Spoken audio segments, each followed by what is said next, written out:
prêt pour une plongée au cœur d'un film qui questionne notre vision de l'amour et de la mémoire. Ah oui, absolument. On explore aujourd'hui Eternal Sunshine of the Spotless Mind, un film qui nous embarque dans un voyage fascinant où la science-fiction rencontre une réflexion profonde sur ce qui nous définit en tant qu'être humain.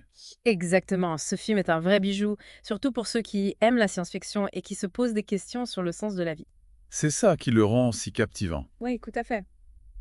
On va décortiquer ensemble les différents aspects de ce chef-d'œuvre, en commençant par l'idée centrale du film, la possibilité d'effacer des souvenirs spécifiques. Ah, ça c'est vraiment intéressant. Imaginez pouvoir supprimer de votre esprit la douleur d'une rupture, la tristesse d'un deuil ou le traumatisme d'une expérience passée. Serait-ce une bénédiction ou une malédiction qui me parle? C'est une question qui nous force à réfléchir aux conséquences de la manipulation de la mémoire. Oui, c'est vrai. Le film nous montre que nos souvenirs, même les plus douloureux, font partie de ce que nous sommes. C'est ça. Les effacer, ce serait comme effacer une partie de notre identité. Exactement. Et le film illustre cette idée de manière brillante à travers le personnage de Joel. Ah oui, Joël. Il décide d'effacer de sa mémoire son histoire d'amour avec Clémentine. Mais au fur et à mesure que ses souvenirs s'estompent, Oui. il réalise l'importance de ces moments, même s'ils étaient parfois douloureux. C'est fascinant, parce que le processus d'effacement des souvenirs n'est pas montré comme une simple procédure médicale. Non, pas du tout. Le film nous plonge dans l'esprit de Joël. Et On vit avec lui le démantèlement progressif de son histoire d'amour. exactement. On ressent sa confusion, sa tristesse et sa lutte pour s'accrocher aux fragments de son passé. Et c'est là que la réalisation de Michel Gondry prend tout son sens. Ah oui, c'est vraiment incroyable. Les effets visuels, la narration non linéaire, tout concourt à créer une expérience immersive et déroutante, C'est ça. qui reflète parfaitement le chaos émotionnel que traverse Joël. Le film nous montre aussi que la mémoire n'est pas un simple enregistrement du passé, Non, c'est plus que ça. mais une construction subjective, influencée par nos émotions et nos perceptions. D'accord. Les souvenirs de Joël ne sont pas effacés de manière linéaire. Ah non. Ils se fragmentent, se mélangent et parfois même se transforment, Intéressant. créant une vision kaléidoscopique de son histoire d'amour. On a l'impression de naviguer dans un labyrinthe mental, Oui, c'est ça. où le passé et le présent s'entremêlent. Exactement. Et c'est justement cette complexité qui rend le film si fascinant. On est constamment amené à remettre en question nos propres perceptions, Oui. à nous interroger sur la nature de la mémoire et sur son influence sur nos vies. Et on ne peut pas oublier la relation tumultueuse entre Joël et Clémentine. Ah oui, leur histoire d'amour. Deux personnages aussi attachants qu'imparfaits. C'est vrai. Leur histoire d'amour, faite de passion et de conflits, Oui. nous rappelle que l'amour est rarement un long fleuve tranquille. Exactement. On est loin des romances idéalisées qu'on voit souvent au cinéma. Tout à fait. Joël et Clémentine sont des êtres humains complexes, avec leurs forces et leurs faiblesses, leurs contradictions et leurs aspirations. C'est ça. Et c'est justement ce qui les rend si vrais, si touchants. Leur décision d'effacer leurs souvenirs est à la fois compréhensible et déchirante. Oui, c'est vrai. Ils cherchent à échapper à la douleur, mais en le faisant, ils risquent de perdre une partie d'eux-mêmes.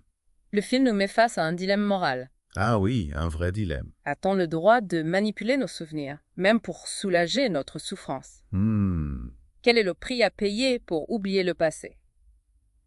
Ce sont des questions auxquelles il n'y a pas de réponse facile. Non, c'est sûr.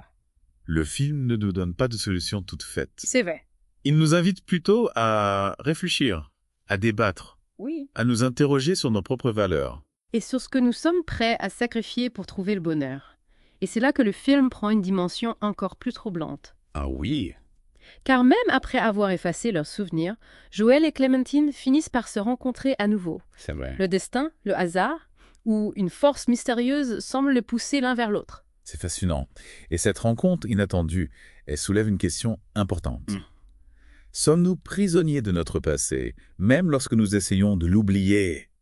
Est-ce que nos choix, nos sentiments sont prédéterminés d'une certaine manière? Le film ne donne pas de réponse définitive, mais fait. il suggère que même sans souvenir conscient, il reste quelque chose en nous. D'accord. Une trace, une intuition qui nous guide. C'est intéressant.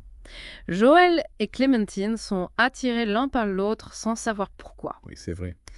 On dirait qu'ils reconnaissent quelque chose de familier, de précieux, même si leur esprit conscient ne peut pas l'expliquer. Et c'est ce qui rend leur nouvelle rencontre à la fois bouleversante et pleine d'espoir. On demande s'ils vont répéter les erreurs du passé, ou s'ils vont réussir à construire une relation différente, plus forte.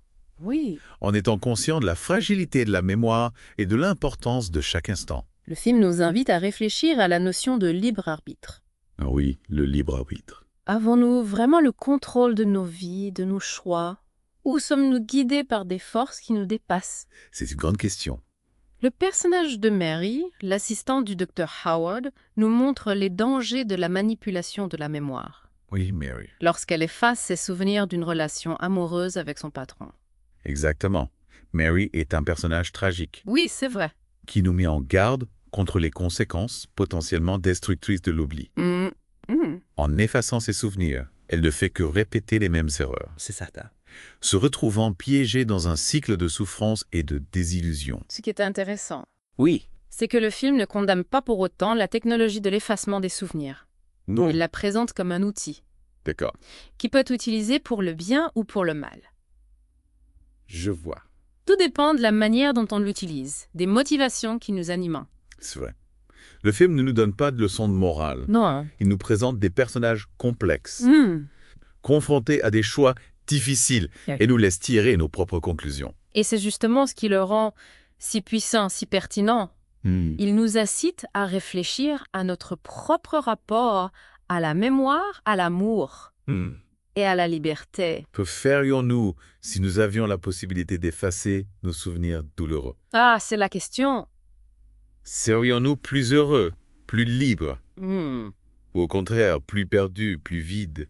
Eternal Sunshine of the Spotless Mind est une œuvre qui nous marque profondément, Oui, c'est vrai. qui nous hante longtemps après le générique de fin. C'est ça. On se surprend à repenser à certaines scènes, à certains dialogues, Oui. à s'interroger sur le sens profond du film. Et c'est sans parler de la beauté visuelle du film. Ah oui, magnifique. La musique envoûtante. Mhm. L'interprétation magistrale des acteurs. C'est vrai. Tout concourt à créer une expérience cinématographique unique, inoubliable.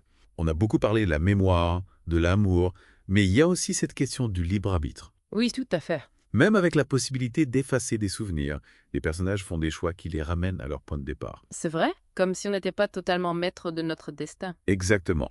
Nos expériences passées, même celles qu'on a oubliées, continuent de nous influencer. Alors, question fascinante. Si on pouvait effacer tous nos souvenirs, serait-on vraiment libre? Bonne question. Ou juste des coquilles vides, sans identité, sans motivation chi? Le film semble dire que la vraie liberté, c'est pas l'oubli. C'est accepter notre passé avec le bon et le mauvais. C'est en confrontant nos erreurs, nos regrets, qu'on apprend et qu'on grandit. Oui, je suis d'accord. Un message puissant qui va au-delà de la science-fiction. Tout à fait. Eternal Sunshine of the Spotless Mind nous invite à réfléchir à ce que c'est qu'être humain. Notre besoin de connexion, de sens et de mémoire. Et il le fait avec intelligence et sensibilité. Oui, c'est pas juste un divertissement. Non. C'est une œuvre d'art qui nous questionne sur nous-mêmes et le monde qui nous entoure. C'est pour ça qu'il continue de fasciner et d'émouvoir autant. Je crois aussi. Un film intemporel Oui. qui parle à notre humanité profonde Absolument. et qui a encore beaucoup à nous apprendre, même après plusieurs visionnages. C'est ça, on découvre de nouvelles choses à chaque fois. Donc si vous ne l'avez pas encore vu, foncez un. Oui, une expérience unique qui vous marquera. Et si vous l'avez déjà vu, revoyez-le Toya. Vous y trouverez sans doute de nouvelles pistes de réflexion. Voilà pour notre plongée dans Eternal Sunshine of the Spotless Mind. Merci de nous avoir suivis. J'espère que vous avez apprécié l'exploration. À bientôt pour une nouvelle plongée. Un paquet